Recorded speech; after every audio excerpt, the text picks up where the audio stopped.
Is this a cost-effective solution? Will I save money lifting concrete, especially versus replacement? Yes.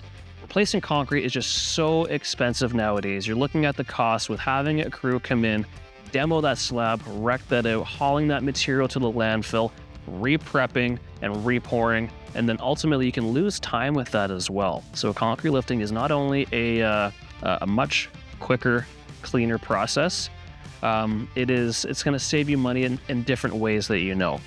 So typically we say concrete lifting is going to be about 50% or less of the cost of replacement for vast majority of cases.